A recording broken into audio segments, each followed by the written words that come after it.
नमस्कार दोस्तों, India speaks daily के आज के न्यूज बुलेटिन में आपका स्वागत है। मैं हूं आपके साथ रति अग्निहोत्री। दोस्तों, आज हम कुछ अलग तरीके का कार्यक्रम प्रस्तुत करने जा रहे हैं और एक नई तरीके के कार्यक्रम की शुरुआत कर रहे हैं, जिसमें हम कुछ ऐसी न्यूज को सेलेक्ट करेंगे, कुछ ऐसी खबरों को लेंगे जो कि मोदी सरकार के खिलाफ, भारत सरकार के खिलाफ पूर्वाग्रहों से ग्रस्त है। और जैसा कि हम जानते हैं कि पिछले काफी समय से ऐसी खबरों की भरमार है, खासकर कि कोरोना वायरस के इस काल में, कोरोना वायरस के समय में, जो कि मोदी सरकार के खिलाफ बायस्ड है, पूर्वाग्रहों से ग्रस्त है। और चाहे वो अंतर्राष्ट्रीय मीडिया हो या फिर तथाकथित भारतीय मीडिया, ऐसी खबरों से भरा पड़ा है। तो हम ऐसी कुछ खबरों को, 4-5 खबरों को पकड़ेंगे और उसकी एनालिसिस करेंगे कि किस प्रकार से इन खबरों में, हालांकि ये खबरें फेक न्यूज की श्रेणी में नहीं आ सकती, लेकिन फिर भी किस प्रकार से एक बड़ी चतुराई से एक एंटी गवर्नमेंट बायस जो है वो इन खबरों में इंजेक्ट किया जाता है। तो शुरुआत करते हैं। जैसा कि हम जानते हैं कि कल प्रधानमंत्री मोदी ने घोषणा की है हाल ही में कि किस प्रकार से भारत के सभी लोगों को, भारत की बल्कि संपूर्ण जनसंख्या को, जो लोग भी 18 साल से ऊपर के हैं, उन्हें मुफ्त में कोरोना वैक्सीन डोजेस मुहैया होंगी, मुफ्त में उन्हें कोरोना वैक्सीन उपलब्ध हो पाएगा। और जो लोग फिर भी अगर प्राइवेट हॉस्पिटल्स में जाना चाहते हो और पैसे खर्च करना चाहते हैं वो कर सकते हैं, लेकिन प्राइवेट हॉस्पिटल्स के लिए भी सरकार ने एक, जिसको कहते हैं, मैक्सिमम लिमिट लगा दी है कि इससे ज्यादा पैसे प्राइवेट हॉस्पिटल्स नहीं ले सकते लोगों से कोरोना वैक्सीनेशन के लिए। और अगर कोई चाहे तो देश का कोई भी व्यक्ति सरकारी अस्पताल से फ्री में कोरोना वैक्सीन लगा। अब ये किस प्रकार की खबर है? ये एक बेहद सकारात्मक खबर है और इस खबर को नकारात्मक बनाना यूं तो बहुत मुश्किल होगा। आप कितना भी सोचें, आप सोचेंगे कि कोई भी इस पर रिपोर्ट करेगा तो यही तो लिखेगा कि जो प्रधानमंत्री ने कहा है कि हाँ भाई, भारत के सभी लोगों का मुफ्त टीकाकरण होगा। लेकिन इस प्रकार की खबर को भी जो मीडिया है वो अपनी बायस से और कुछ चतुराई से थोड़ा सा नेगेटिव बना देता है, नकारात्मक बना देता है। तो सबसे पहले इंडियन एक्सप्रेस अखबार की जो हेडलाइन है वो देखते हैं। इंडियन एक्सप्रेस समाचार पत्र, क्योंकि मैंने उसको सब्सक्राइब कर रखा है, मेरे यहाँ आता है, तो ये सबसे पहली नजर सुबह इस न्यूज पे गई, जो कि इंडियन एक्सप्रेस की आज की हेडलाइन है। After adverse reaction, a change in dose by PM, free Covid vaccine for all, now only centre will procure. तो अब इसमें जो गौर करने लायक जो फ्रेज है वो है आफ्टर एडवर्स रिएक्शन। अब देखिए, हेडलाइन शुरू इस बात से होती है, आफ्टर एडवर्स रिएक्शन, यानी कि जो नेगेटिव रिएक्शन हुआ उसके बाद, जो गलत रिएक्शन हुआ उसके बाद, यानी कहने का मतलब ये है कि सरकार को, और ये हेडलाइन के बाद ये खबर इस बात को इलैबोरेट भी करती है कि किस प्रकार से भारत सरकार की जो दूसरी नीति थी वो काम नहीं की, वो वर्क नहीं की, कि जब राज्यों ने शिकायतें करनी शुरू कर दी कि उनके पास वैक्सीनों की कमी हो गई और सुप्रीम कोर्ट ने भारत सरकार को लताड़ा, तो उसके बाद फिर भारत सरकार ने सबको फ्री कोविड वैक्सीन डोजेस देने का फैसला किया, यानी after adverse reaction, adverse reaction के बाद। तो अब आप खुद ही सोचिए कि किस प्रकार से ये आफ्टर एडवर्स रिएक्शन, ये फेज डालकर पूरी न्यूज को, इंडियन एक्सप्रेस ने जिस किसी ने भी हेडलाइन लिखी है, पूरी न्यूज को बायस कर दिया और एक तरह से जो भारत सरकार है उसके खिलाफ एक बायस घुसा दिया रीडर के मन में। क्योंकि जो आम रीडर्स होते हैं, नॉर्मल रीडर्स होते हैं, वो पूरी न्यूज कम ही पढ़ते हैं, वो तो बस हेडलाइन देखेगा आफ्टर एडवर्स रिएक्शन मोटी मोटी तौर पर, और जो भारत के बारे में कुछ भी नहीं जानता उसके दिमाग में भी कुछ रहेगा कि हाँ, ये तो कुछ मतलब मजबूरी में फिर ये किया है क्योंकि बहुत कुछ गलत हो रहा था। तो इस टाइप का एक परसेप्शन क्रिएट होता है और इससे जो है न्यूज का पूरा मीनिंग बदल जाता है। जबकि न्यूज सिर्फ सीधे सीधे ये रहनी चाहिए थी कि Indian PM announces free Covid vaccine for all, या इस प्रकार की न्यूज। अगर ऑब्जेक्टिव रिपोर्टिंग का क्राइटेरिया भी देखे तो वो भी यही कहता है कि जो बात हुई है निष्पक्षता से, न्यूट्रलिटी के साथ हेडलाइंस में वही बात कहनी चाहिए। लेकिन आजकल हेडलाइंस में ये बहुत इंक्रीजिंग ट्रेंड है न्यूज़पेपर हेडलाइंस में कि एक अपना ओपिनियन घुसा दिया जाता है। इसे जो आफ्टर एडवर्स रिएक्शन, ये जो फ्रेज घुसाई, एक ओपिनियन है और ये पूरी न्यूज को एक प्रकार से नेगेटिव बना देता है। और इसके स्टार्टिंग पैरा में जैसे लिखा है, reversing is governments covid vaccination policy amid a chorus from states that it should take over vaccine procurement and probing questions from the Supreme Court. Prime Minister Narendra Modi announced Monday that the centre will provide free vaccines to states for inoculation of all above age 18 from June 21. तो देखिए किस प्रकार से चतुराई से पहले para में उसने ये साबित कर दिया, इस न्यूज ने, कि मजबूरी में भारत सरकार को ये निर्णय लेना पड़ा फ्री कोविड वैक्सीन डोजेस देने का, क्योंकि स्टेट गवर्नमेंट्स ने भी उससे शिकायत की कि वैक्सीन पूरा नहीं हो पा रहा है और सुप्रीम कोर्ट ने भी उसकी गवर्नमेंट को एक तरह से उससे सवाल किए, उसे क्वेश्चंस किए, एक प्रकार से उसे लताड़ा, उसे फटकार लगाई। तो ये इस प्रकार से कैसे पूरी न्यूज का जो है वो बदल दिया। और मोदी सरकार ने जो ये कदम उठाया है, जो ये बेहद प्रशंसनीय कदम उठाया है कि पूरे भारत के सभी लोगों को मुफ्त में वैक्सीनेट करने का कदम उठाए, तो उस कदम की जो अहमियत, उसका जो महत्व है, वो क्रेडिट सरकार के पास से चला कर उल्टा एक प्रकार की थोड़ी नेगेटिव संख्यात्मक न्यूज बन गई कि ये तो मजबूरी में किया गया इस प्रकार से। अब इसके बगल में ही फिर बहुत चतुराई से ये न्यूज है कि SC had flagged arbitrary rate, asked why center can't get jobs for states। तो इसके ये जो हेडलाइन है, फिर इसके साथ ही एक ये न्यूज भी उसके पास में ही घुसा दी कि किस प्रकार सुप्रीम कोर्ट ने सेंटर से सवाल किए थे और उसकी फटकार लगाई थी वैक्सीन प्रोक्योरमेंट को लेकर कि तुम इस प्रकार के आर्बिट्री रेट्स पर स्टेट्स को कैसे वैक्सीन दे सकते हो वगैरह वगैरह। तो ये कहने का तात्पर्य यह है कि सिर्फ एक कुछ छोटी छोटी चीजों के माध्यम से, थोड़े से मैनिपुलेशन के माध्यम से भारत सरकार की जो फ्री कोविड वैक्सीन की जो ड्राइव है, free Covid vaccine for all की जो न्यूज है, इसको इंडियन एक्सप्रेस ने एक प्रकार से एक थोड़ी सी नेगेटिव न्यूज बना दी। पूरी नेगेटिव तो खैर नहीं कहेंगे क्योंकि न्यूज में जो कुछ प्रधानमंत्री ने कहा ये सब बातें भी हैं, लेकिन फिर भी उसमें कहीं ना कहीं इस प्रकार से ये प्रूव कर दिया कि चूंकि भारत सरकार हैंडल नहीं कर पाती और सुप्रीम कोर्ट ने लताड़ लगाई, और यहाँ पे इस बात पे बहुत ज्यादा फोकस किया गया क्योंकि चूंकि सुप्रीम कोर्ट ने कहा इसलिए भारत सरकार ने निर्णय लिया, जबकि हम पहले ही जानते हैं कि ये सब जो निर्णय होते हैं ये पहले से ही लिए गए होते हैं। और इतना बड़ा निर्णय, इतना बड़ा फैसला कोई सरकार अचानक से अनाउंस नहीं कर देगी कि सुप्रीम कोर्ट ने भारत सरकार को कुछ कह दिया और भारत सरकार ने अचानक से घोषणा कर दी कि हम तो सबको फ्री कोविड वैक्सीन लगाएंगे। लेकिन मीडिया जो है वो इसको इस तरीके से पोर्ट्रे करता है। तो अब हम जाते हैं रॉयटर्स की खबर पर इसको लेकर। रॉयटर्स की खबर की हेडलाइन है, India to give adults free covid shots after bungled vaccine roll out, soaring deaths. अब यहां पर भी देखिए किस प्रकार से ये ओपिनियन जोड़ा है इसमें, after bungled vaccine roll out soaring deaths, कि भारत ने अपने सभी एडल्ट्स को, सभी जनसंख्या को कोविड शॉट मुफ्त में देने का फैसला किया, लेकिन वैक्सीन रोल आउट जो फेल हो गया, जो गड़बड़ हो गया और जो डेथ्स बढ़ गई, सोरिंग मतलब बहुत ज्यादा तेजी से बढ़ गई उसके बाद। तो अब आप देख सकते हैं कि यहाँ पे रॉयटर्स ने भी कितनी चालाकी से और कितनी चतुरता से हेडलाइन में फिर नेगेटिव परसेप्शन क्रिएट कर दिया। और जब ये हम ह्यूमन टेंडेंसी भी होती है और इसलिए न्यूज में बहुत ज्यादा नेगेटिविटी होती है कि ह्यूमन आई होती है, जो ह्यूमन माइंड होता है, वो सबसे ज्यादा नकारात्मकता को रिस्पॉन्ड करता है। तो फ्री कोविड शॉट्स तो लोग देखेंगे, सोचेंगे बाद में, लेकिन पहले डेथ्स देखेंगे कि हाँ इतनी सारी मौतें हुई हैं भारत में और वैक्सीन रोल आउट सफल नहीं था, इसलिए सरकार ने ऐसा कदम मजबूरी में उठाए। तो रॉयटर्स ने इस प्रकार की प्रीमीडिएटेड हेडलाइन घुसा दी। और फिर जैसे रॉयटर्स भी अपनी न्यूज के सेकंड पैरा में कहता है, Modi's announcement to national television came after weeks of criticism of a bungled vaccine roll out that is covered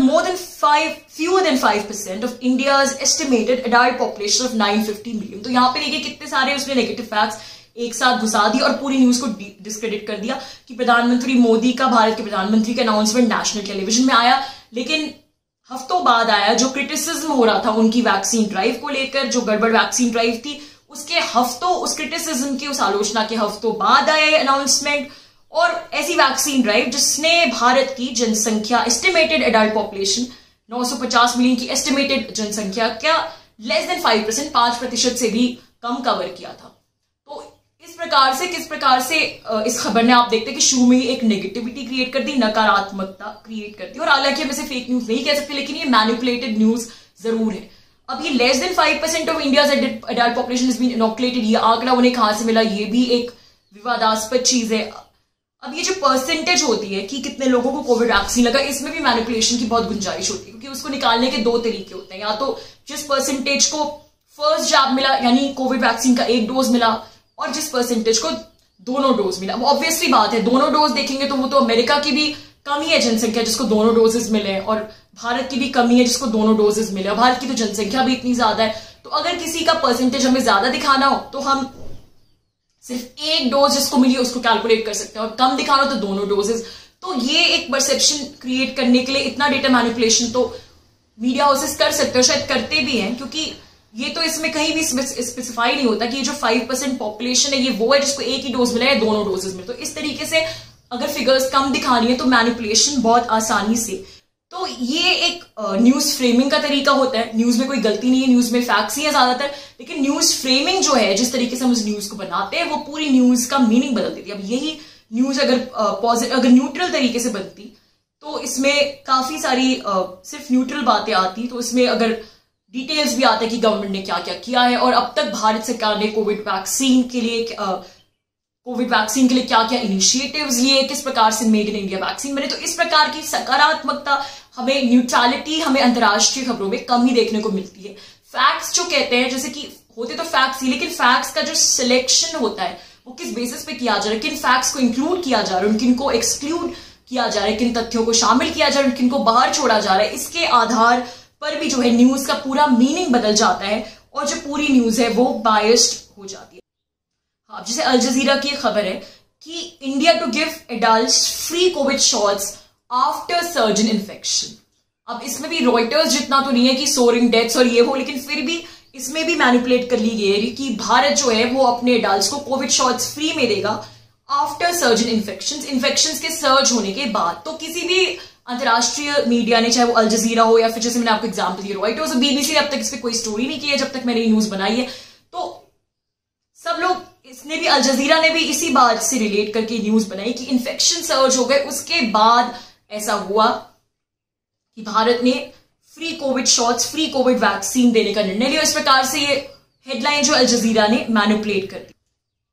अब कुछ और एक दो हम न्यूज एनालाइज करेंगे और ये जो न्यूज है ये डायरेक्टली वैक्सीनेशन पॉलिसी रिलेटेड है, लेकिन अंतर्राष्ट्रीय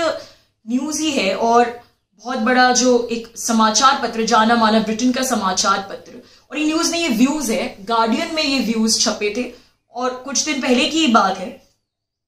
2-3 दिन पहले की बात है, ये 4 जून की खबर है। तो इसमें अनीश कपूर हैं जो कि एक बहुत फेमस आर्टिस्ट हैं, भारतीय मूल के और ब्रिटेन में ही रहते हैं शायद, और एक बहुत फेमस आर्टिस्ट है, स्कल्प्टर है। तो अनीश कपूर का व्यूज है, ये पूरा ओपिनियन पीस है और आपको जानकर हैरानी होगी कि इस प्रकार गार्डियन जैसे एक बड़े समाचार पत्र ने, जो कि जाना माने प्रतिष्ठित है, इस प्रकार के एक बहुत ही बायस्ड ओपिनियन पीस को, जो कि भारत के प्रधानमंत्री के विरुद्ध बेसिकली नफरत उगल रहा है और बिना किसी ठोस तथ्य के उसको जगह देती। अब इसका जो टाइटल है वो ये है कि Modi is bulldozing of parliament shows him is the architect of a Hindu Taliban. Anish Kapoor जो कि राइटर है, उनका नाम लिखा है। तो एक प्रकार से ये पूरा जो ओपिनियन पीस है, अगर आप इसे पढ़ेंगे तो वो यही आर्ग्यू कर रहा है कि जो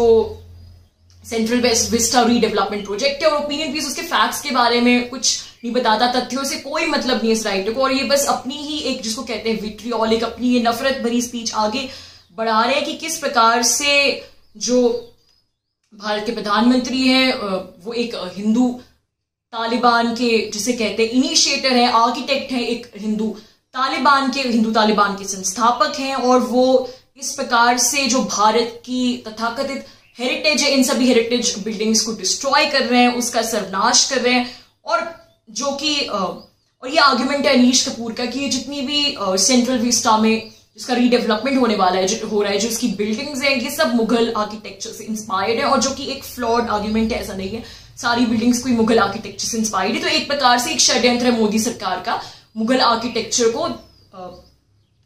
डिस्ट्रॉय करने का। सबसे मजेदार बात यह है, लेकिन फिर वो उनका कंपैरिजन भी करते हैं और जो मुगल शासक औरंगजेब हैं उन्हीं से उनका कंपैरिजन करते हैं मोदी का, और उनको हिंदू तालिबान कहते हैं और फैसिस्ट कहते हैं और ये सब चीजें कहते हैं। और आर्किटेक्ट जो है सेंट्रल विस्टा प्रोजेक्ट के, उनके खिलाफ भी नफरत उगलते हैं कि किस प्रकार के आर्किटेक्ट हैं, ऐसे लोगों को हायर कर लिया जिन्हें कुछ नहीं आता है। तो आप खुद ही इमेजिन कीजिए, और इसकी अगर हम फैक्ट चेकिंग करेंगे तो जाहिर सी बात है इसमें बहुत सी बातें गलत होंगी और बेसिक पैर की बातें लिखी गई, लेकिन फैक्ट चेकिंग उसमें मैं अभी नहीं जा रही, क्योंकि वो अभी मेरा सब्जेक्ट भी नहीं है। और सेंट्रल विस्टा रीडेवलपमेंट के बारे में तो संदीप सर भी बताते रहते हैं काफी सारी बातें, तो वो आप लोग खुद आर्टिकल देख के डिसाइड कर सकते हैं। हालांकि अभी ओपिड ने भी इस पर एक फैक्ट चेकिंग एक आर्टिकल किया था, जो ओपिड वेबसाइट है, और उन्होंने इसकी पूरी धज्जियां उड़ाई थी इस आर्टिकल की फैक्ट चेकिंग करके कि किस प्रकार से जो आर्टिकल है पूर्वाग्रहों से ग्रस्त है। तो लेकिन आप इस आर्टिकल को ऐसे ही पढ़ेंगे तो ये आर्टिकल वैसे ही पूरा का पूरा पूर्वाग्रहों से ग्रस्त है, और एक बहुत ही इरेशनल अतार्किक आर्टिकल जिसे कहते हैं कि एक सेंट्रल विस्टा रीडेवलपमेंट प्रोजेक्ट है, जो कि एक ऑफिशियल रीडेवलपमेंट प्रोजेक्ट है, और जो कि वहां की जो पार्लियामेंट है, जो कि हमारे देश की पार्लियामेंट है, संसद है, उसके लिए नई बिल्डिंग्स बनाने का एक प्रोजेक्ट है। और ये तो एक बहुत ही नॉर्मल सा सामान्य सा प्रोजेक्ट है। हर देश में, चाहे वो ब्रिटेन हो या फ्रांस हो या फिर कोई भी देश हो, हर देश में ऐसे प्रोजेक्ट होते हैं कि जो बिल्डिंग 100 साल पुरानी बनी हुई है, इन सबको रीडेवलप किया जाता है, रिस्ट्रक्चर किया जाता है, उसको लेकर प्रोजेक्ट्स होते हैं। और उसको लेकर इस प्रकार की बेसिर पैर की कॉन्स्पिरेसी थ्योरीज फैलाना, भारत के प्रधानमंत्री को हिंदू तालिबान कहना, ये कहां से तर्कसंगत है? और चलिए, कोई ओपिनियन पीस हर कोई लिख सकता है, हर किसी को अनुमति है, लेकिन गार्डियन जैसा जो समाचार पत्र है, इतना बड़ा समाचार पत्र, प्रतिष्ठित समाचार पत्र, उसको इतना तो सोचना चाहिए इस प्रकार के ओपिनियन पीस को एक्सेप्ट करने के पहले कि ये कितना बायस्ड, आउटराइटली बायस्ड और इलॉजिकल, अतार्किक ओपिनियन पीस है, जिसको वो जगह दे रहे हैं अपने यहां, एक्सेप्ट कर रहे हैं। अब इसी पर एक बीबीसी की भी न्यूज है जिसको हम देखते हैं, सेंट्रल विस्टा पर ही, और ये तो थोड़ी पुरानी न्यूज है, लेकिन इस पे मेरा ध्यान इसलिए गया क्योंकि ये जिस प्रकार से, और ये इसी प्रकार का जो फेक नैरेटिव है इसी प्रकार से फैलता है कि इसमें बेसिकली एक बहुत ही इलॉजिकल, जिसे कहते हैं अतार्किक, इमोशनल अपील, भावनात्मक अपील क्रिएट करने की, बनाने की कोशिश की जाती है। जैसे कि आप देखते हैं कि बहुत सारी जो डेवलपमेंटल, तथाकथित डेवलपमेंटल न्यूज रहती है, उसमें इस प्रकार की भावनात्मक अपील रहती है, तो लोगों को एक तरीके से इमोशनली एक्सप्लॉइट करने की कोशिश की जाती है। जैसे उदाहरण के इस प्रकार के जो आर्ग्यूमेंट्स होते हैं कि भारत में तो इतनी गरीबी है, भारत में इतनी भूखमरी है, इतनी अशिक्षा है, लेकिन फिर भी भारत में स्टैच्यूज बन रहे हैं, और फिर भी भारत में एयरपोर्ट्स बन रही है, फिर भी मॉल बन रहे हैं। भारत में तो इतनी गरीबी है, भारत में तो इतनी भूखमरी है, भारत में तो इतनी अशिक्षा है, लेकिन फिर भी भारतीय जो है वो स्पेस में मिशन भेज रहे हैं, रॉकेट भेज रहे हैं। इसका क्या सामर्थ्य, क्या औचित्य है? अब इसी आर्गुमेंट को एक्सटेंड कर लीजिए, भारत में तो इस वक्त कोरोना वायरस चल रहा है, भारत में तो इतने लोगों की जानें जा रही हैं कोरोना वायरस की वजह से, और भारत में इतनी क्षति हो रही है कोरोना वायरस की वजह से, लेकिन फिर भी भारतीय प्रधानमंत्री जो अपना नया महल बना रहे हैं। तो अब ये सेंट्रल विस्टा रीडेवलपमेंट प्रोजेक्ट को भारतीय प्रधानमंत्री का नया महल कहना, ये तो इतना ज्यादा रिटोरिकल और इतना ज्यादा अतार्किक है, बेसिक पैर का, कि बात सुन के तो हंसी आती है। और इसी प्रकार की न्यूज बीबीसी की है कि सेंट्रल विस्टा, जिसकी हेडलाइन है, does Indian PM Narendra Modi really need a new house? तो ये कैसी हेडलाइन है? इसको ओवर सिंप्लीफाई कर दिया है कि सेंट्रल विस्टा भारतीय प्रधानमंत्री नरेंद्र मोदी का नया घर है, और इस प्रकार की थर्ड रेट पत्रकारिता की उम्मीद कम से कम कोई बीबीसी से तो नहीं करता, क्योंकि सेंट्रल विस्टा रीडेवलपमेंट प्रोजेक्ट एक गवर्नमेंट प्रोजेक्ट है, पूरी पार्लियामेंट बिल्डिंग बनेगी, इतने सारे घर बनेंगे, उसको इस प्रकार के एंगल से सिंप्लीफाई करना। और ये कि इंडियन रिपोर्टर द्वारा ही कोई आर्टिकल लिखा गया है, और इसको इस प्रकार से ओवर सिंप्लीफाई करना कि ऐसे समय में जब भारत में इतनी त्रासदी हो रही है कोरोना वायरस की, ऐसे समय में ये प्रधानमंत्री के लिए नया घर बनना, ये शान शौकत का घर बनना, तो ये तो ऐसा लग रहा है जैसे कोई हम फिक्शन की स्टोरी बता रहे, कोई अफसाने बुन रहे हैं, जबकि ये न्यूज है। तो न्यूज में इस प्रकार की इलॉजिकल, इरेशनल अपील डालकर लोगों को गुमराह करना, ये कहां से तर्कसंगत है?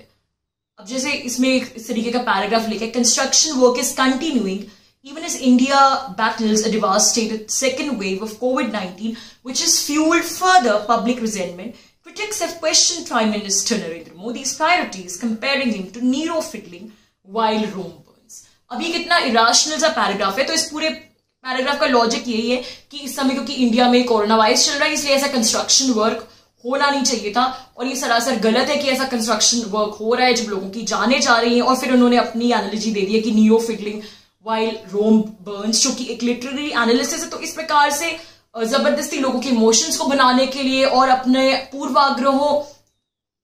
जो आपके प्री कंसीव्ड नोशंस हैं, उनको ऑब्जेक्टिविटी का जामा पहनाने के लिए इस प्रकार से इस तरीके के लोगों के इमोशंस का यूज करके ये फर्जी लिटरेरी लैंग्वेज का यूज करना, ये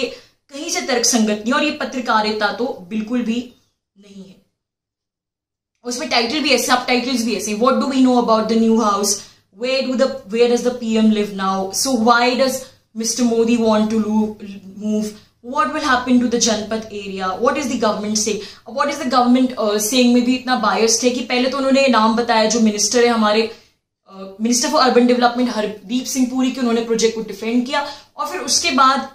फिर ये लिखा है कि a senior bureaucrat who did not want to be named said Mr. Puri was trying to defend the indefensible। तो मजेदार बात तो ये कि मिस्टर हरदीप पुरी को तो नेम कर दिया, लेकिन उनको फिर काटने के लिए जबरदस्ती एक सीनियर ब्यूरोक्रेट इन्वेंट कर दिया कि you did not want to be named. अब did not want to be name का तो कुछ भी हो सकता है कि कोई ऐसे सच में होगी जो नहीं चाहते अपना नाम बताना, लेकिन ऐसा भी हो सकता है कि ये न्यूज जबरदस्ती बनाई गई हो, कोई ऐसा ब्यूरोक्रेट हो ही ना। और इन सब बातों को वेरीफाई करना बहुत मुश्किल होता है। ये जो did not want to be name से जो कहते हैं चीजें कही जाती है, या फिर सम एक्सपर्ट्स से कि एक्सपर्ट्स कौन है, ये ऐसे कौन है जो नहीं चाहते कि इनको नेम लिया जाए। तो इस प्रकार की से न्यूज, बहुत सी न्यूज है जो कि पूर्वाग्रहों से ग्रस्त है। आज मैंने कुछ ही चीज न्यूज पिकअप की और आपके सजेशंस जो हैं वेलकम, उनका स्वागत है कि किस प्रकार से इसको और भी रोचक बनाया जा सकता है। और बीच बीच में मैं सोच रही हूँ कि इस प्रकार की न्यूज एनालिसिस करती रहूं, बाकी अंतर्राष्ट्रीय खबरों के अलावा। तो दोस्तों आज के लिए बस इतना ही। बहुत जल्द आपसे फिर मुलाकात होगी कुछ नई खबरों के साथ। तब तक के लिए अनुमति दीजिए। नमस्कार।